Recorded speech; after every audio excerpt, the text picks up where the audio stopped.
तिलवई विधानसभा को लेकर अगर जिस तरीके से मोहम्मद नईम लड़ते हैं चुनाव तो टक्कर इस बार फिर देंगे। मोहम्मद नईम जिले के सबसे बड़े मुस्लिम नेता हैं। बशर्ते मोहम्मद नईम के जो इर्द गिर्द लोग हैं वो उनको सही सलाह दें। महाराज जी को अगर कोई टक्कर दे पाएगा तो राकेश त्रिपाठी जी टक्कर दे सकते हैं अगर इंडिया गठबंधन से आएंगे तो। अगर कोई ब्राह्मण टक्कर देना चाहे तो उसका नाम राकेश त्रिपाठी तिलोई।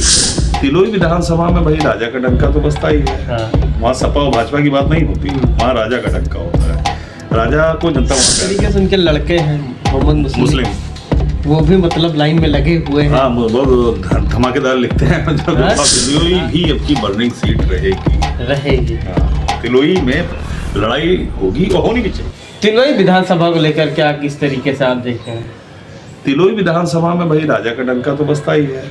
वहाँ सपा और भाजपा की बात नहीं होती, वहाँ राजा का डंका होता है। राजा को जनता वहाँ प्यार करती है। हिंदुस्तान में रहना है तो राधे राधे कहना है। ये राजा का तकिया कलाम है। तो हिंदू मुसलमान जब कंटेंट लाते हैं तब कहते हैं। लेकिन वहाँ पे अगर किसी ब्राह्मण को सपा गठबंधन में सपा कांग्रेस गठबंधन ने किसी ब्राह्मण कैंडिडेट को उतार दिया मजबूत, जो कि सोशल में सोसाइटी में इसकी पकड़ हो, तो राजा को हो सकता है थोड़ा सा दिक्कत, टक्कर 100% नेक टू नेक फाइट हो जाएगी 100%। क्या लगता है कि कोई आपकी नज़र में हो सकता है?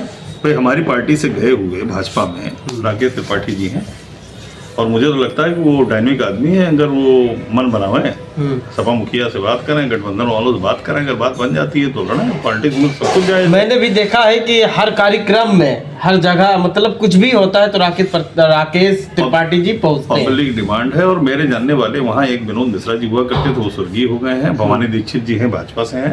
राकेश जी हैं। राकेश जी को मैं जब भी मिलते हैं तो मैं उनसे कहता भी हूँ कि भैया कहाँ आप जो है इधर भाजपा में पढ़े, टिकट विकट देगी नहीं। लेकिन वहाँ की पब्लिक हमारे तमाम दोस्त, यानी कि आपका मानना है कि महाराज जी को अगर कोई टक्कर दे पाएगा तो राकेश त्रिपाठी जी टक्कर दे सकते हैं अगर इंडिया गठबंधन से आएंगे तो। अगर कोई ब्राह्मण टक्कर देना चाहे तो उसका नाम राकेश त्रिपाठी तिलोई है, जिसको मैं जानता हूँ और यह पब्लिक कहती है। अच्छा, जैसे गठबंधन से कोई किसी मुस्लिम को उतारा जा रहा है तो नईम को उतार, मोहम्मद नईम आए थे ना, और अब की गठबंधन से अगर उतारा गया और एक आदमी लड़ेगा, नईम लड़ेंगे। अगर कांग्रेस पिछली बार 22,000 या 24,000 वोट वो प्रदीप सिंह जी के नाम तो पा गई थी। अब की अगर गठबंधन से लड़ जाते हैं और अगर कांग्रेस वहाँ नहीं लड़ती और फिर सपा में हेड में नईम को दिया जाता है तो जाहिर सी बात है परफॉर्मेंस अच्छा आएगा। फाइट अच्छी हो जाएगी, चाहे नईम को दे दें चाहे ब्राह्मण को दे दें। राजा तिलवई विधानसभा को लेकर अगर जिस तरीके से मोहम्मद नईम लड़ते हैं चुनाव तो टक्कर इस बार फिर देंगे। मोहम्मद नईम जिले के सबसे बड़े मुस्लिम नेता हैं। बशर्ते मोहम्मद नईम के जो इर्द गिर्द लोग हैं वो उनको सही सलाह नहीं देते। और मुझे अगर मोहम्मद नईम को चुनाव लड़ाना हो, कभी मौका मिला बसपा नहीं किसी उनका मतलब उनका चुनाव मैनेज करना हो तो मैं नईम को फर्क दिखा दूंगा कि हाँ उनके आदमी मैनेज नहीं कर पाते। अच्छा, हमने देखा दो चुनाव यहाँ भी लड़े हैं और 2007 में मैंने उनको कहा था कि चाचा मैं 5,000 वोट से आपको हरा रहा हूँ और 4,046 वोट से जो है मटियारी ने हराया। जिस तरीके से उनके लड़के हैं मोहम्मद मुस्लिम, वो भी मतलब लाइन में लगे हुए हैं। हाँ, बहुत धमाकेदार लिखते हैं दिखते हैं। इस टाइम मतलब सोशल मीडिया पर दिखे 5 साल गुजरने वाले हैं, जिस तरीके से अब एक्टिव हुए हैं मोहम्मद नईम के लड़के जो है मुस्लिम अब एक्टिव हुए, इससे पहले एक्टिव नहीं। अगर नईम भाई कंफर्ट ना हो लड़ने के लिए और मुस्लिम को अगर भेजेंगे तो मुस्लिम अच्छा लड़का पढ़ा लिखा है, टक्कर दे देंगे। नहीं टक्कर नहीं, वो एक तो ब्रांड है, नईम के बेटे हैं।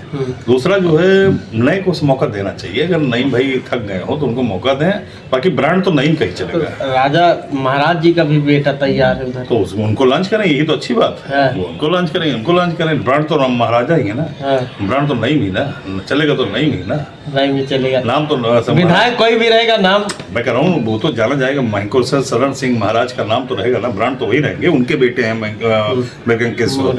उनके बेटे हैं, नईम के बेटे हैं मोहम्मद मुस्लिम।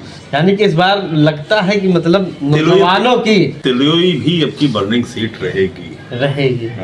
तिलोई में लड़ाई होगी और होनी भी चाहिए। गौरीगंज तो मान लीजिए सब आ रहे हैं लड़ने। गौरीगंज तो सब लोग आ रहे हैं, बहुत लोग आ रहे हैं। हम लोग हैं गौरीगंज में ना, राजेश मसाला, राजेश विक्रम, हम लोग गौरीगंज में हैं, सबका स्वागत करने को तैयार बैठे। आइए।